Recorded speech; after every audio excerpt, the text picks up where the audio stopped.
You, John Fitzgerald Kennedy, do solemnly swear. I, John Fitzgerald Kennedy, do solemnly swear. That you will faithfully execute the office of President of the United States. That I will faithfully execute the office of President of the United States. And will, to the best of your ability. And will, to the best of my ability. Preserve, protect, and defend the Constitution of the United States. Preserve, protect, and defend the Constitution of the United States. So help you God. So help me God.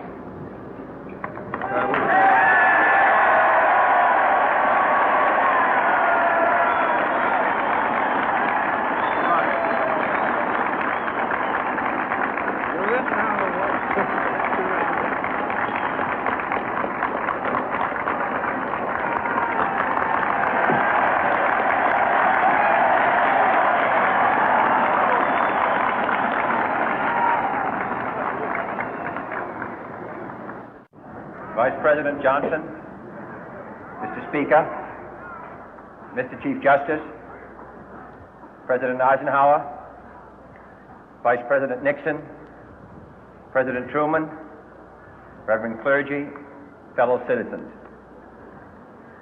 We observe today not a victory of party, but a celebration of freedom, symbolizing an end as well as a beginning, signifying renewal as well as change. For I have sworn before you and Almighty God the same solemn oath our forebears prescribed nearly a century and 3/4 ago. The world is very different now, for man holds in his mortal hands the power to abolish all forms of human poverty and all forms of human life. And yet the same revolutionary beliefs for which our forebears fought are still at issue around the globe. The belief that the rights of man come not from the generosity of the state, but from the hand of God. We dare not forget today that we are the heirs of that first revolution. Let the word go forth from this time and place to friend and foe alike that the torch has been passed to a new generation of Americans born in this century, tempered by war, disciplined by a hard and bitter peace, proud of our ancient heritage, and unwilling to witness or permit the slow undoing of those human rights to which this nation has always been committed and to which we are committed today at home and around the world.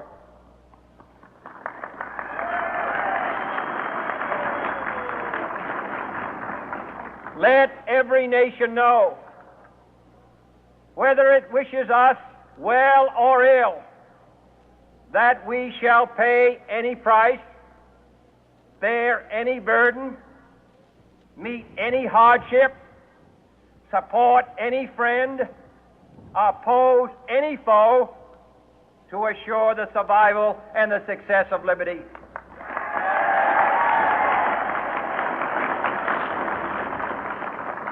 This much we pledge and more.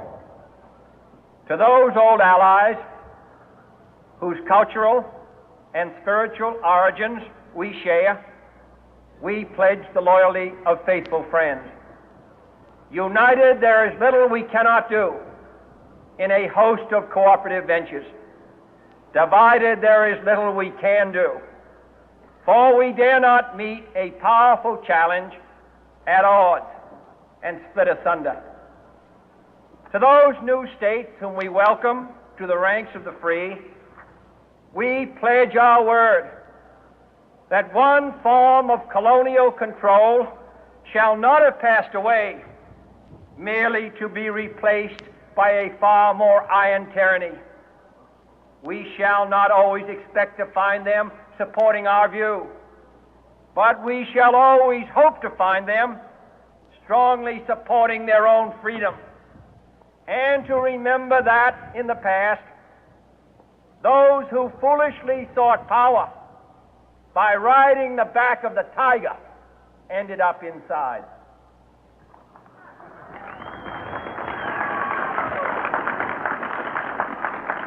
To those people in the huts and villages of half the globe struggling to break the bonds of mass misery, we pledge our best efforts to help them help themselves for whatever period is required, not because the communists may be doing it, not because we seek their votes, but because it is right. If a free society cannot help the many who are poor, it cannot save the few who are rich.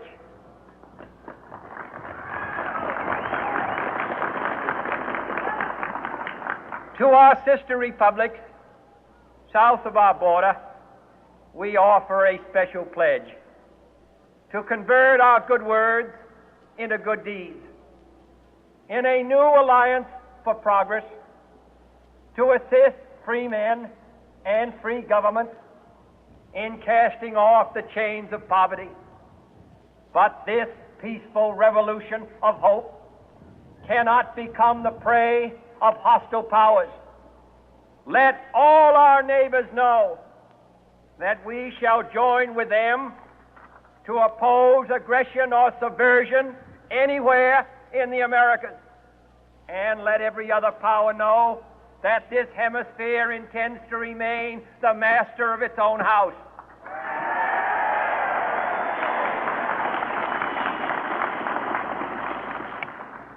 To that world assembly of sovereign states, the United Nations, our last best hope, in an age where the instruments of war have far outpaced the instruments of peace, we renew our pledge of support to prevent it from becoming merely a forum for invective, to strengthen its shield of the new and the weak, and to enlarge the area in which its writ may run.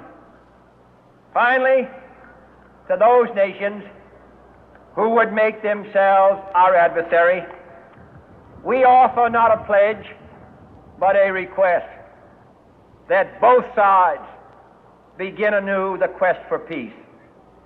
Before the dark powers of destruction, unleashed by science, engulf all humanity in planned or accidental self-destruction, we dare not tempt them with weakness, for only when our arms are sufficient beyond doubt can we be certain beyond doubt that they will never be employed. But neither can two great and powerful groups of nations take comfort from our present course, both sides overburdened by the cost of modern weapons, both rightly alarmed by the steady spread of the deadly atom, yet both racing to alter that uncertain balance of terror that stays the hand of mankind's final war. So let us begin anew, remembering on both sides that civility is not a sign of weakness, and sincerity is always subject to proof. Let us never negotiate out of fear, but let us never fear to negotiate.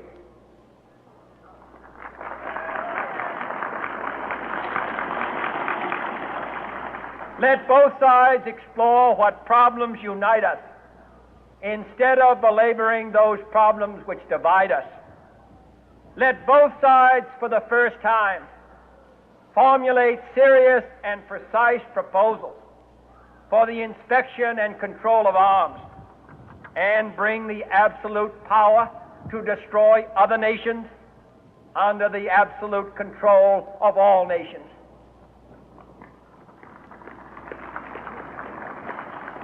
Let both sides seek to invoke the wonders of science instead of its terrors. Together, let us explore the stars, conquer the deserts, eradicate disease, tap the ocean depth, and encourage the arts and commerce. Let both sides unite to heed in all corners of the earth the command of Isaiah to undo the heavy burden and let the oppressed go free.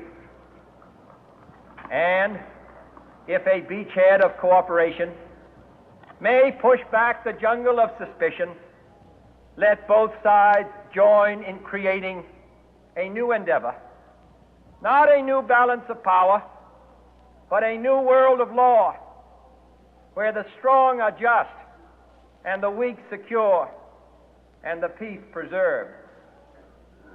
All this will not be finished in the first 100 days, nor will it be finished in the first 1,000 days, nor in the life of this administration, nor even perhaps in our lifetime on this planet.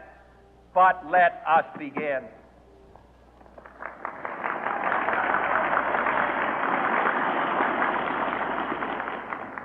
In your hands, my fellow citizens, more than mine, will rest the final success or failure of our course. Since this country was founded, each generation of Americans has been summoned to give testimony to its national loyalty.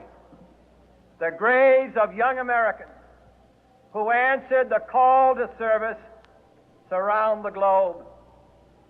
Now the trumpet summons us again, not as a call to bear arms, though arms we need, not as a call to battle, though in battle we are, but a call to bear the burden of a long twilight struggle, year in and year out, rejoicing in hope, patient in tribulation, a struggle against the common enemies of man, tyranny, poverty, disease, and war itself. Can we forge against these enemies a grand and global alliance, north and south, east and west, that can assure a more fruitful life for all mankind? Will you join in that historic effort?